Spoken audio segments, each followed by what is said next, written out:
attribuite ai comuni con vincolo di destinazione e rigoroso controllo dell'utilizzo, e che le stesse dovrebbero essere vincolate dallo Stato, dalle regioni e dai comuni, in quanto eventualmente destinatari alla costruzione di strutture protette per gli anziani e la garanzia di più idonei servizi agli stessi. Ricordato che l'applicazione dell'IVA sulle accise e sugli addizionali, non solo per il consumo del gas ma per tutte le situazioni nelle quali viene ora applicato questo criterio, e cioè per il consumo dell'energia elettrica, accisa addizionale comunale, soprattutto per il consumo di benzina, è una pesantissima limitazione economica sia per le famiglie che per le realtà imprenditoriali ed industriali. Ribadendo che l'Italia è l'unico paese europeo che applica un'imposta su altre imposte e che comunque risulta compito delle istituzioni curare e garantire gli interessi della comunità, richiede al Presidente del Consiglio dei Ministri, in qualità di capo del Governo, di modificare la legislazione in modo da arrivare alla non applicazione dell'IVA sulle accise e sulle addizionali dei servizi in premessa, modificando l'articolo 13 dell'NPR 633 del 1972. B. Che le accise, come è nella loro natura giuridica, siano trasformate in tasse di scopo e che per questo vengano utilizzate in parte dai comuni per specifiche destinazioni. C. Che anche le regioni debbano trasformare le proprie addizionali in tasse di scopo, in sinergia con lo Stato ed i comuni, arrivando a realizzare una maggiore tutela delle persone meno abbienti e o disabili. D. Di trasmettere la delibera di approvazione della presente proposta a tutti i comuni del Veneto e dal Consiglio e Giunta regionale della Regione Veneto. Capogruppo Bonin, prego. Grazie Presidente. Solo per capire un attimino questo documento, questa risoluzione, chi l'ha proposta, e poi evidentemente ci deve essere un refuso, mettiamola così, volendo essere benevoli. Si richiede al Presidente del Consiglio dei Ministri, in qualità di capo del Governo, di modificare la legislazione. Non è il Governo a fare le leggi fino a prova contraria, a meno che non ci trovassimo in un altro ordinamento giuridico, per cui eventualmente andrebbe trasmessa al Presidente di Camera e di Senato, per conoscenza anche al Presidente del Consiglio dei Ministri e al Capo dello Stato. Allora, consigliere Bolini, le rispondo. Questa risoluzione non è stata inoltrata e realizzata nel comune di Padova, che un po' in capofila si sta promuovendo verso tutti i comuni del Veneto e per la regione Veneto. Per quanto mi diceva che l'indirizzo al Presidente del Consiglio, al Presidente dei Ministri non lo ritrova corretto, penso che sia anche compito dei ministri, della Presidenza dei Ministri, proporre dei progetti di legge che poi probabilmente andranno. Prego? Non si sente? No.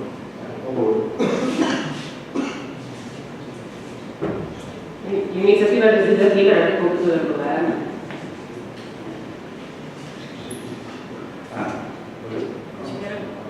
Spiegato, non prego. Era da accettare, questo bastava scrivere e proporre di modificare.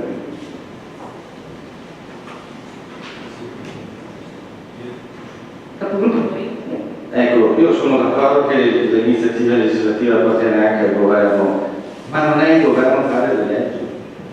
Quindi evidentemente si può anche sollecitare il Governo, ma se vogliamo fare le cose come vanno fatte, o scriviamo semplicemente si richiede la modifica della legislazione in modo mandando per conoscenza a tutti quanti gli enti, che poi possa essere anche un singolo deputato, piuttosto che magari il Governo ad esercitare il potere di iniziativa legislativa, è corretto chiedere che siano gli organi dei deputati, in questo caso il Parlamento, a modificare la legislazione, che poi l'iniziativa provenga dal Governo piuttosto che dal singolo deputato, altra cosa. Quindi propongo di modificare l'inciso inserendo ai Presidenti di Camera e di Senato, dei deputati e Senato della Repubblica, e per conoscenza del Presidente del Consiglio dei Ministri, capo del Governo, il capo dello Stato. Il consigliere Tonone aveva proposto di inserire l'inciso proporre, in qualità di capo del Governo, di proporre modificare la legislazione.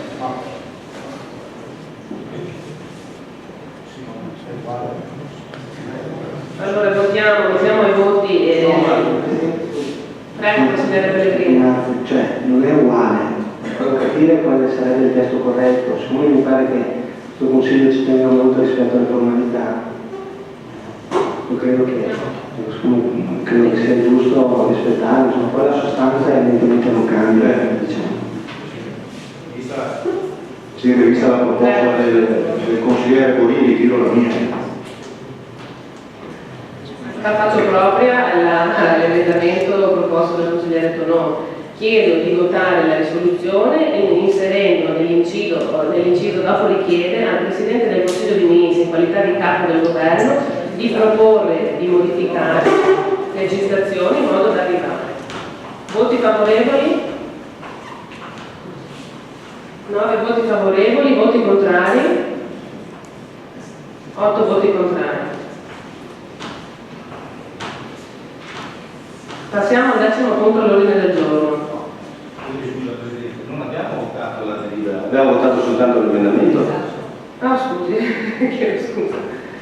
Allora, accolto l'emendamento di inserire l'inciso proporre, votiamo ora la risoluzione. Voti favorevoli? Si approva all'unanimità. Voti favorevoli. Passiamo ora al 10° punto all'ordine del giorno. Ordine del giorno avente ad oggetto azioni territoriali a sostegno del vero Made in Italy agroalimentare. Relazione all'assessore Busso. Allora, la richiesta ci viene fatta dalla Coldiretti di Venezia e ci chiede la Federazione Provinciale della Coldiretti di Venezia di voler inserire nell'ordine del giorno del primo Consiglio Comunale utile il punto relativo alla discussione e alla condivisione dell'azione delle Coldiretti a tutela del vero Made in Italy agroalimentare, con particolare riguardo al settore delle carni suine, nonché alle assunzioni di tutte le sue iniziative che l'amministrazione considera utili e vorrà porre.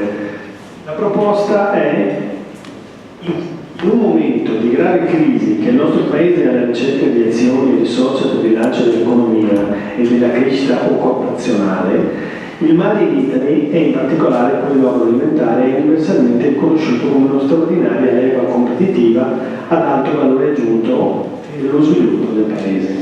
L'agroalimentare Made in Italy registra un fatturato nazionale superiore ai 266 miliardi di euro e rappresenta oltre il 17% del prodotto interno lordo.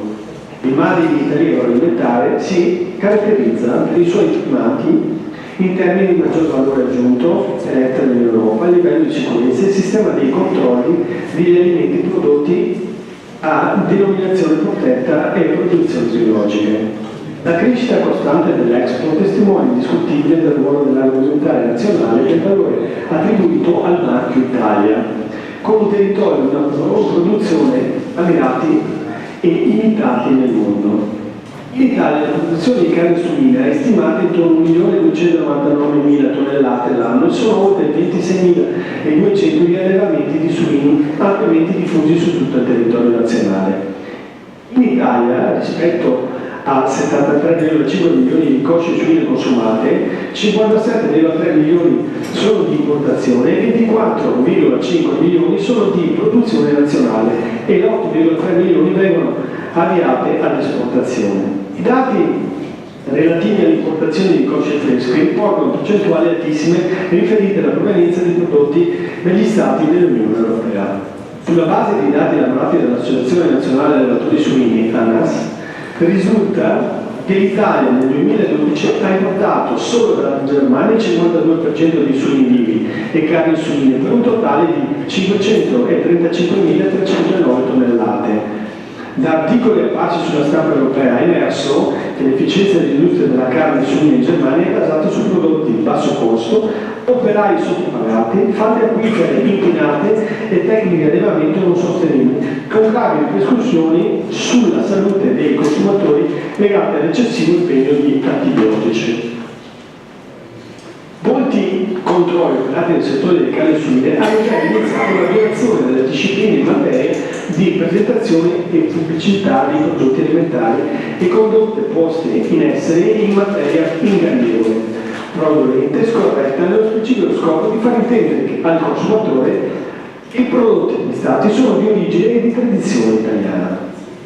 Occorre prevenire e contrastare l'usurpazione del Made in Italy, assicurando la qualità e la sobrietà delle caratteristiche dell'origine dei prodotti alimentari, in quanto elementi funzionali a garantire la salute e il benessere dei consumatori e il diritto ad una alimentazione sana, corretta e fondata su scelte di acquisto e di consumo consapevoli. Le circolazione di alimenti che evocano un'origine da una fattura italiana non possono pregiudicare l'immagine del patrimonio alimentare nazionale come un'espressione di identità culturale dei territori, rappresentata un bene collettivo da tutelare e uno strumento di valorizzazione e di sostegno allo sviluppo rurale.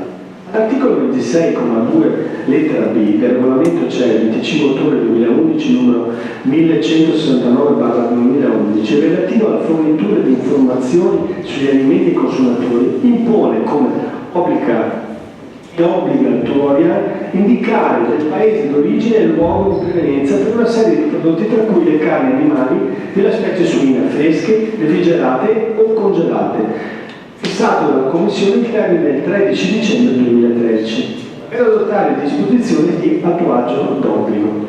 La legge per febbraio 2011 numero 4 disposizioni in materia di etichettatura di qualità dei prodotti alimentari offre l'opportunità di anticipare l'applicazione della norma comunitaria introducendo l'obbligo di indicare l'esatta provenienza dell'origine degli alimenti nei settori delle carni suine, del latte e di tutti i prodotti trasformati a garanzia del corretto funzionamento del mercato e dell'adozione di scelte informate da parte dei consumatori.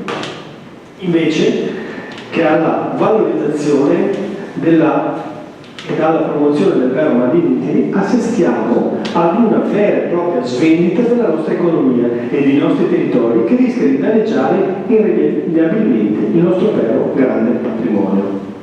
Tenuto conto di quanto sopra evidenziato, è considerato il rischio che la commercializzazione di prodotti di imitazione provoca all'immagine del Paese un grave danno alle imprese e causa della concorrenza sleale derivante dalla sottrazione di spazi di mercato e di inganno che danno ai consumatori. La Federazione quindi provinciale della Coldiretti di Venezia chiede alla Signoria Vostro, cioè al nostro Consiglio Comunale, di voler inserire nell'ordine del giorno del primo Consiglio Comunale utile un punto relativo alla discussione e alla condivisione dell'azione della Coldiretti a tutela del vero Made in Italy agroalimentare, con particolare riguardo al settore delle carni suine, nonché all'assunzione di tutte le altre iniziative che l'amministrazione considera utile o vorrà intraprendere per porre rimedi ai fatti denunciati. Grazie Assessore Russo. Ci sono interventi? Consigliere Tonon, prego. Ma lei ha letto l'ordine del giorno o no? La proposta dell'ordine del giorno? È una delibera di approvare l'ordine del giorno presentato dalla Federazione Provinciale Coldiretti di Venezia, cioè ritenendo ovviamente condivisa in quanto motivato anche dalla necessità di tutelare gli interessi delle imprese della filiera agroalimentare del nostro comune, al fine si impegna ad intraprendere iniziative per sollecitare il Ministero delle Politiche Alimentari e Forestali e il Ministero della Salute al fine di assicurare il rispetto da parte della Commissione Europea del termine del 13 dicembre come elencato prima, imposto dal regolamento 1169 del 2011 della CE per l'attuazione dell'obbligo di indicare l'indicazione del paese d'origine del luogo della provenienza con riferimento ai carni suine. Nelle more dell'approvazione a livello comunitario dei suddetti provvedimenti di attuazione, attivare i decreti di attuazione della legge 3 febbraio 2011 numero 4, per ridurre l'obbligo di etichettatura a partire dalle carni suine, inoltre avviare opportune campagne di informazione per ogni organo di controllo e per i consumatori sulle normative in materia di etichettatura dei prodotti alimentari e indicazione d'origine, promuovere con specifico riferimento nel settore del commercio con l'estero nel settore delle carni suine tutte le iniziative più opportune al fine provenire da pratiche fraudolente e ingannevoli ai danni del Made in Italy. Comunque ogni altro tipo di operazione o attività commerciale in grado di indurre in errori i consumatori e ancora assicurare la più alta trasparenza delle informazioni relative ai prodotti alimentari e relativi ai processi produttivi dell'effettiva ritracciabilità degli alimenti. Impedire l'uso improprio di risorse pubbliche per finanziare progetti o imprese che possono alimentare il fenomeno finto Made in Italy, producendo fattori di coerenza seriale per le imprese italiane e pregiudicando gli interessi dei cittadini e dei consumatori. Sollecitare i ministri competenti all'attuazione anche per le carni suine di un sistema analogo a quello previsto dall'articolo 10 della legge 14 gennaio 2013 numero 9 sulle norme sulla qualità e la trasparenza della filiera degli oli e degli oli di oliva vergini, al fine di rendere accessibili a tutti gli organi di controllo e alle amministrazioni interessate le informazioni e i dati sulle importazioni relative ai controlli concorrenti all'origine di tutti i prodotti alimentari, nonché assicurare l'accesso ai relativi documenti da parte dei consumatori, anche attraverso la creazione di collegamenti a sistemi informativi e da banche con dati elettronici gestiti da altre autorità pubbliche. Ottenere, acquisire esaustive informazioni anche al fine di valutare possibili azioni legali a tutela dell'immagine del comune il cui improprio utilizzo o foriero di danni di sistema produttivo o occupazione comunale. Grazie, Assessore Russo. Mi ha detto no, deve intervenire? Sì, grazie. Allora, lei ha letto la proposta di ordine del giorno che noi dobbiamo,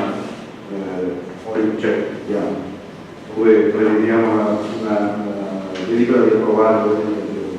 Devo chiedere qua su questa proposta di ordine del giorno, c'è un passaggio che è abbastanza, cioè non è concreto, ma dà un'espressione un po'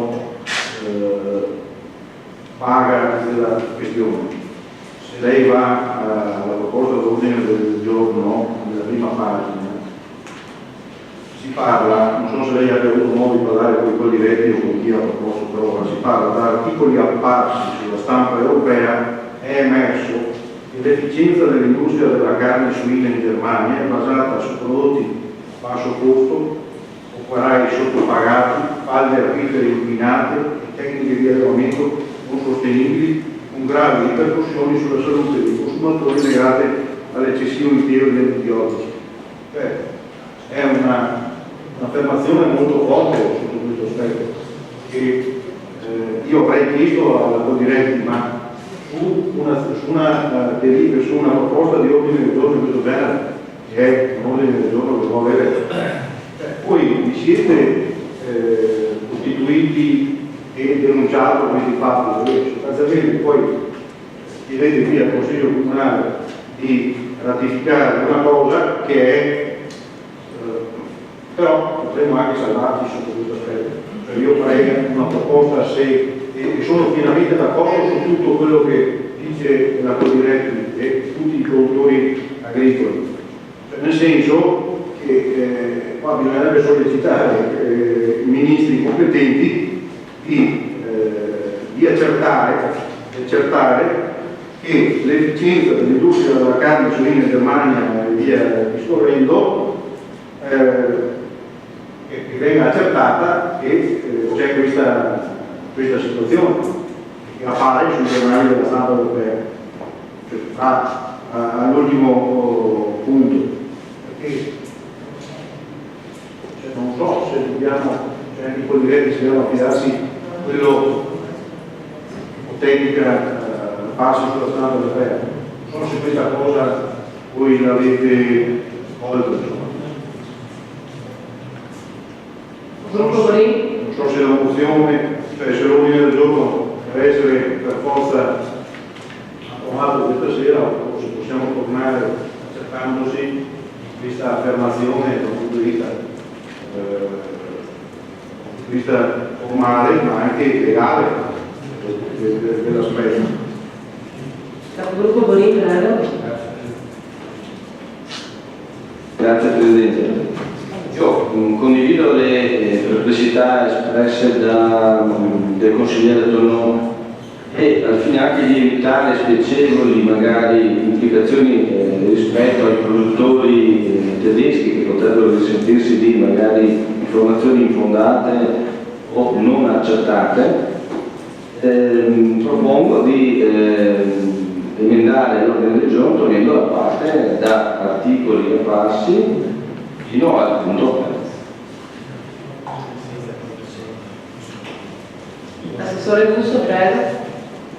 Sì, condivido l'impostazione del capogruppo Green. Togliamo la parte dove dicono gli articoli apparsi che può ledere la nostra immagine di città turistica. Però volevo anche rispondere, ho parlato telefonicamente con il Presidente della Condiretti di Venezia, il quale mi chiedeva sostegno. Non siamo l'unico comune della provincia di Venezia che ha preso questa e il sostegno, e ripeto, qua si tratta di sostenere la nostra produzione e quindi anche per i turisti tedeschi che vengono qua e che mangiano il buon prodotto italiano è fonte di garanzia quello che noi stiamo dicendo. E quindi togliamo pure dagli articoli da parte sui giornali, per me va benissimo, però ripeto, parlando con Roberto Rampazzo mi diceva che però comprendo quello che io non posso sostenere che non è vero che dobbiamo salvaguardare i prodotti italiani, ecco. Assessore Russo, prego. Anzi, parlavo con il consigliere capogruppo Marchesacchi quando ci sono nei giorni scorsi, che quando ci sono nuovi di questo genere che prendono una categoria dell'agroalimentare, sarebbe bene che anche nella delibera fossero coinvolti tutte le organizzazioni di categoria, nel senso viene proposta dalla Condiretti, ma si auspica, il comunale auspica che anche tutte le organizzazioni di categoria che sono oltre alla Condiretti c'è la CIA e c'è la Confagricoltura applicino questo aspetto, però quello che ci tenevo di più è il fattore che venga conservato il made in Italy, soprattutto che queste affermazioni dovrebbero essere provate. Grazie consigliere Tonò. Capogruppo Marchesani, prego. No, parlo come capogruppo, come esperto in materia. Al di là della sigla sindacale che ha proposto questo, in realtà le carni italiane normalmente sono più sicure, tra virgolette, prendetemi le pinze, perché mi ha subito un richiamo da parte del Ministero della Sanità e dei Beni di Servizio che sulle carni provenienti dalla CE ha fatto più controlli che non sulle carni italiane. Quindi l'ho trovata la positività però quel tempo lì. Comunque il fenomeno è questo: l'uso degli antibiotici o di altre sostanze non consentite purtroppo e il suo usato, insomma, non è detto che questo non sia perseguito anche in Germania, solo che il sistema sanitario italiano è molto più denso come controlli rispetto al servizio sanitario di altri paesi della comunità europea. Ecco perché tante volte i nostri allevatori si lamentano dei troppi controlli, perché ci sono in Italia il servizio sanitario, il servizio veterinario molto più personale rispetto a qualche altro paese. Insomma, da pensare che in Italia noi abbiamo circa 4.000 pubblici dipendenti, in Francia ce ne sono 400, quindi potete capire anche voi come i controlli possono essere fatti. E ovviamente noi sosteniamo con le nostre tasse questi controlli, abbiamo piacere che il nostro marchio sia sempre portato in evidenza e quindi sia garanzia della salubrità dei nostri alimenti. Quindi sì, ma se si vuole anche richiamare le altre sigle sindacali, personalmente non ho nessun problema. del capogruppo Martesani. Assessore Russo. Sì, allora confermiamo, troviamo l'inciso dove si parla nella prima parte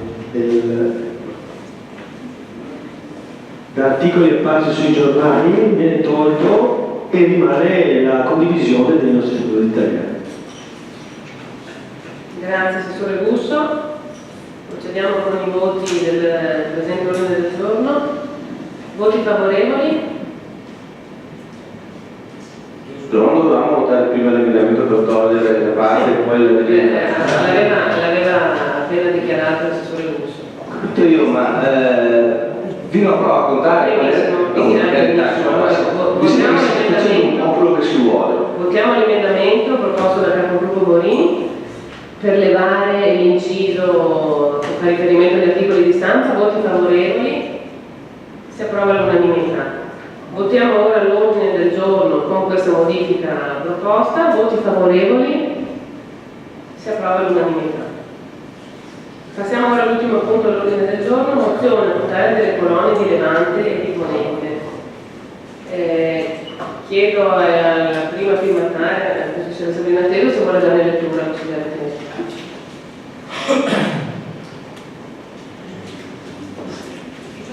Consiglieri comunali Sabrina Teso, Rodrigo Matteo, Pierino Guglielmini, Luca Alterno, Lorenzo Pellegrini e Fabrizio Tornon chiedono al Presidente del Consiglio Comunale, architetto Alessandra Russo, scrive all'ordine del giorno del prossimo Consiglio Comunale dell'11 febbraio la seguente mozione che poi è stata mozione. Tenuto conto che in data 10 maggio 2013 è stato svolto un tavolo tecnico tra provincia e comune sulle osservazioni e controdeduzione al piano del assetto del territorio, in seguito denominato PAT, preso atto che in tale incontro sono state modificate da parte della provincia, tra le altre, le controdeduzioni alle osservazioni numero 60, 70 e 76, pertinenti alle colonie di Levante e di Ponente. Visto che la Giunta provinciale in data 17/1/2014 con proprio atto numero 07/14 ha ratificato l'approvazione da parte della conferenza dei servizi decisoria tenutasi l'11/11/2013 del PAT del Comune di Cause, rilevato che il PAT diverrà efficace 15 giorni dopo la sua pubblicazione del BUR, rilevato inoltre che la successivata volontà espressa dai rappresentanti della provincia di Venezia ha portato a una reale modifica del PAT, cambiando di fatto la destinazione d'uso delle colonie medesime, già vincolate ad uso alberghiero, preoccupati che tale decisione possa susseguirsi un numero limitato di domande e vincolo da parte di albergatori che soffrono ultimamente la crisi. Tenuto conto altresì che ad un qualsiasi svincolo alberghiero sulla prima linea fronte-mare nell'ambito colonie dovrebbe considerarsi pregiudizievole per cause, ritenendo che la destinazione ricettiva sia vitale per l'economia turistica del territorio. Tanto premesso, si chiede l'impegno al Sindaco a proteggere con i prossimi futuri piani di intervento l'area di pertinenza delle colonie marine di Levante e di Ponente, interessate dal processo di dismissione, trasformazione e evoluzione dell'assetto fisico e funzionale, non prevedendo alcun svincolo, nemmeno parziale, che abbia una destinazione ad uso residenziale e turistico. Grazie consigliere Teso.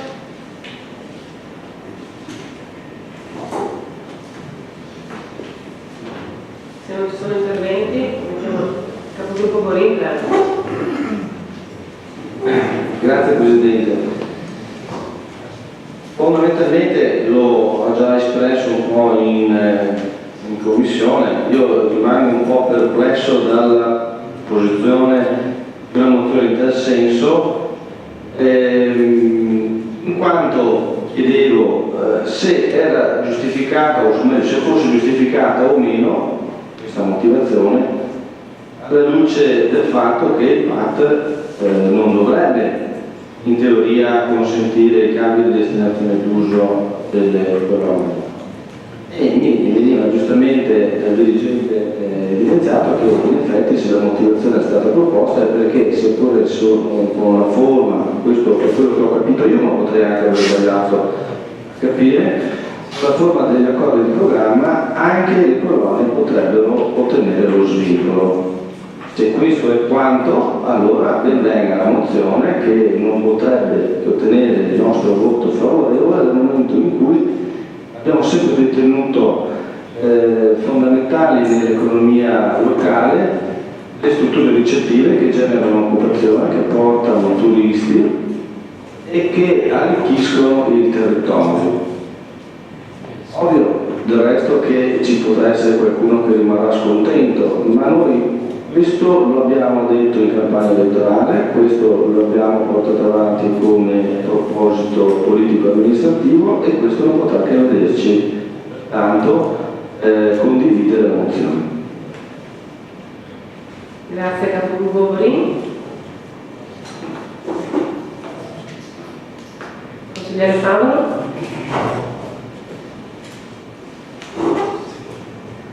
Sì, questa storia dello svincolo possibile delle colonie sarebbe la possibilità sempre contenuta nel patto approvato, sta diventando un tormentone perché esistono versioni discordanti. È vero perché così l'ha raccontata anche a me, che il dirigente dell'urbanistica sostiene che effettivamente con le modifiche introdotte dalla provincia, il patto adottato, è possibile questo svincolo. Non è obbligatorio, non è automatico, ma è possibile.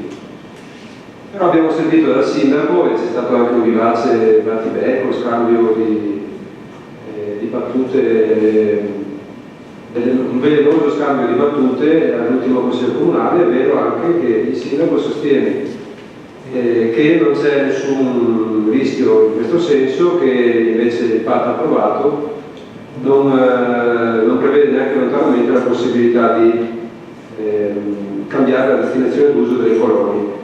Ricordo che appunto, se non sbaglio, il 23 dicembre ci fu una discussione molto accesa tra il sindaco e il consigliere interno. Allora, prima di votare l'occasione penso che sia quanto mai opportuna, occorre far chiarezza in via definitiva su questo benedetto svincolo o non svincolo, possibile o non possibile, delle colonie in base al patto approvato.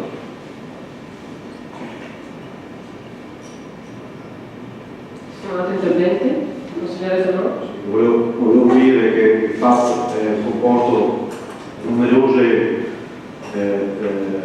numerosi passaggi, numerosi atti, e l'ultimo atto che dovrebbe avvenire a breve, non so se sia già venuto, è quello dell'iscrizione nel BUR, in quel momento diventa più. Devo dire che in base di redazione del PAR le opportunità erano tutte aperte. Infatti ci sono state delle osservazioni in tal senso, se vogliamo rimanere esclusivamente nell'ambito dello svincolo della gestione del nostro comparto recettivo, turistico, alberghiero recettivo. La questione ha avuto una sua evoluzione dal 2009, io ho fatto uno scritto di allora, in cui si tracciavano alcune questioni all'interno dell'allora maggioranza nella tutela dell'occupazione e del turismo attraverso la residenza turistica alberghiera.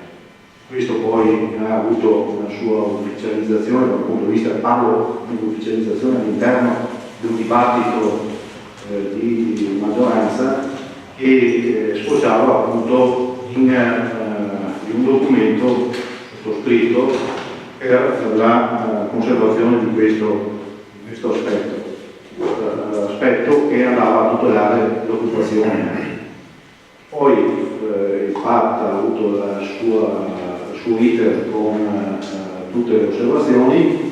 Diciamo che poi c'è stato tutto un lavoro che riguardava l'esame di queste osservazioni, alcune indirizzi naturalmente da un punto di vista politico si erano avanti, alcune sono state accolte, altre non sono accolte,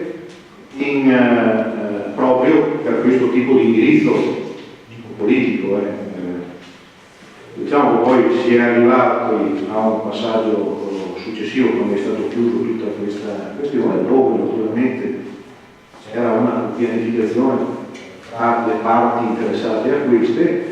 La pianificazione è avvenuta su tutto quello che era precedente alle osservazioni, c'è stata poi un esame, un diritto da parte del nostro ufficio di esaminare le osservazioni, un diritto da parte della provincia di esaminare anch'essa le osservazioni, e in un caso specifico la provincia ha determinato alcune posizioni che permettevano, che potrebbero permettere nei piani di intervento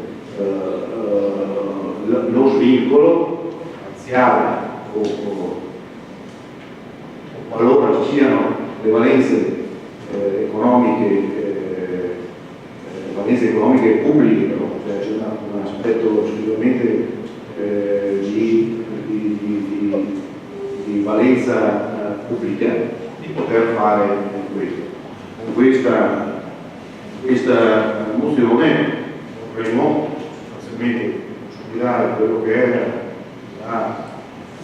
l'indirizzo avuto tra gli uffici del comune e quelli che erano gli indirizzi politici precedenti sulla conservazione, sulla tutela dell'occupazione attraverso la conservazione della residenza turistica alberghiera, che può essere residenza turistica completamente alberghiera, ma anche residenza turistica cosiddetta legale.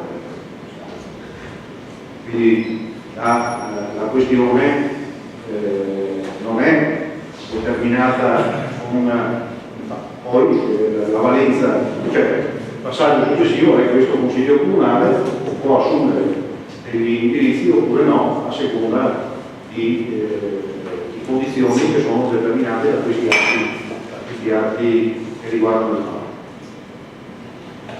Grazie consigliere Tonò. Consigliere Ratello, prego.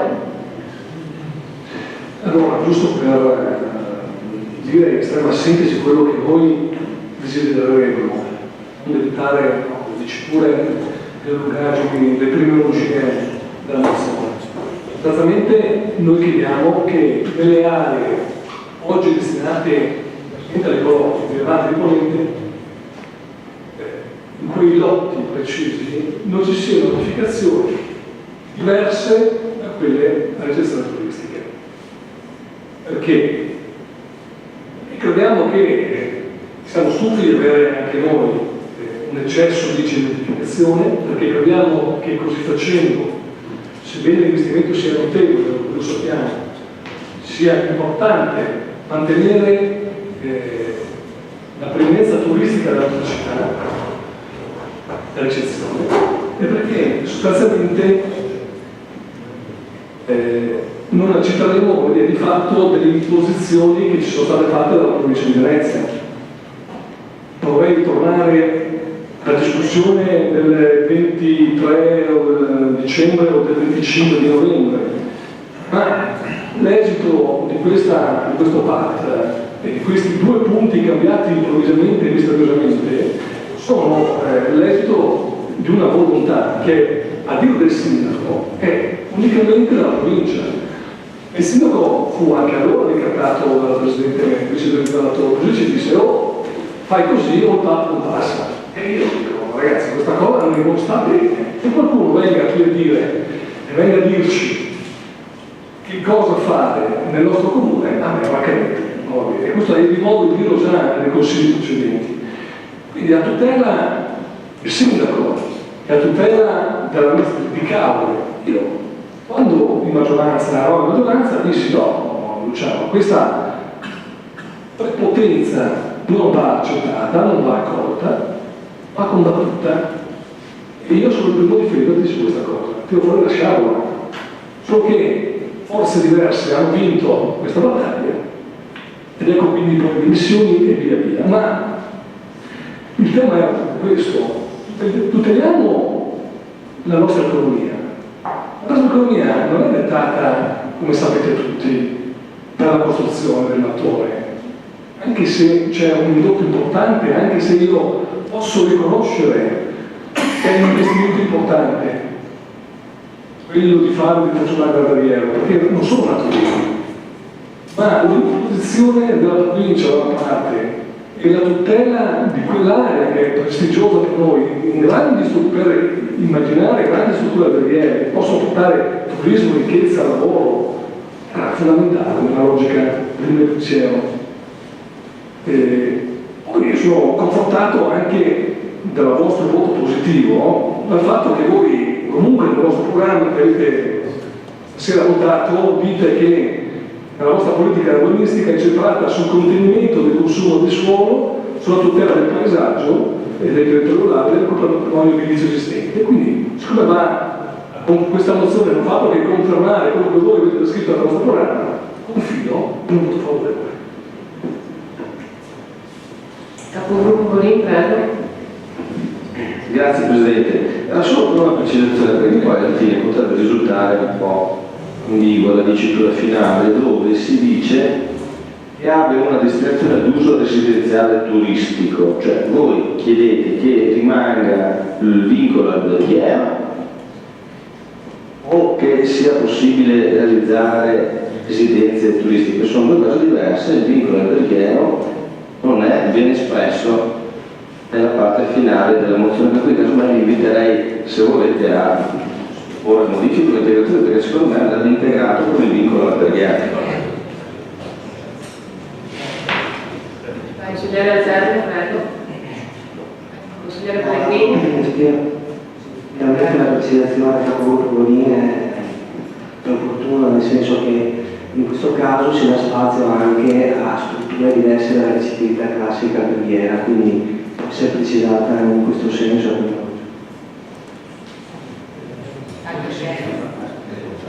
Grazie consigliere Pellegrini. Consigliere Fabra, prego.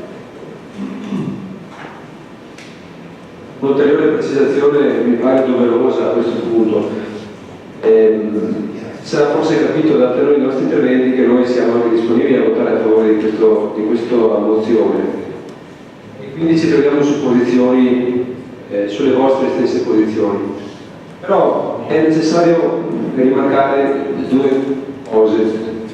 Siamo su posizioni diverse dalle vostre quando voi dite che la provincia non può modificare la pianificazione comunale.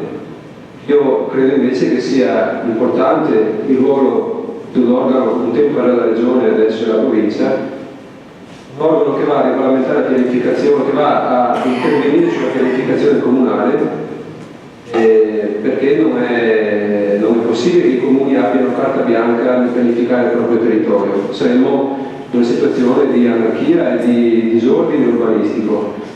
Quindi è importante la funzione della provincia. A mio avviso, ad esempio, è stato opportuno che la provincia sia intervenuta sulla previsione del villaggio turistico in Brussa, è stato opportuno che la provincia sia intervenuta sulla riduzione delle volumetrie previste inizialmente, il PAT. Non è stato opportuno questa modifica, non è stata opportuna.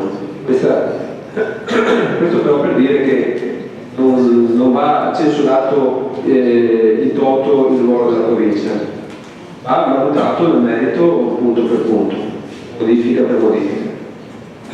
Poi altra cosa, non ci sfugge un fatto: le colonie, in particolare quelle di Levante, sono posizionate in una precisa collocazione territoriale e esiste un'area immediatamente retrostante, guarda caso è quella interessata dal progetto delle terme, un'area che invece per la quale il patto prevede volumetrie importanti con destinazione residenziale turistica. Stiamo parlando di circa 1 migliaio di appartamenti nuovi turistici con destinazione turistica.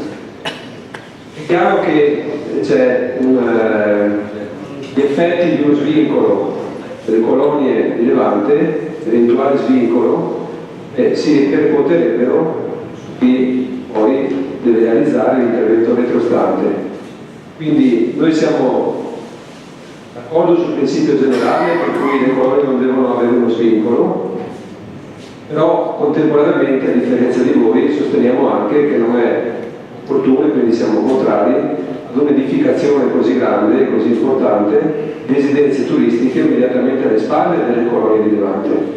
In questo siamo su posizioni diverse, questo va detto e va precisato.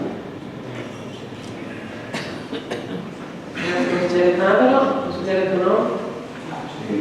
Guardi che sotto questi aspetti di procedura noi non disconosciamo le voglie di nessuno, di fatti citiamo di delibera di giunta provinciale. Quindi non disconosciamo, diciamo solamente che siccome il Consiglio Comunale verrà chiamato a fare dei piani di intervento di tenere una posizione. Poi anche nella formulazione del patto le zone sono particolarmente, quindi bisogna essere pertinenti, quelle zone sono individuate in un particolare retino, in una particolare collocazione. Poi tutto quello che riguarda il resto va gestito in modo appropriato in funzione alle normative che in questi determinati anni siamo riusciti a ottenere. Grazie consigliere Tonò. Assessore Busso.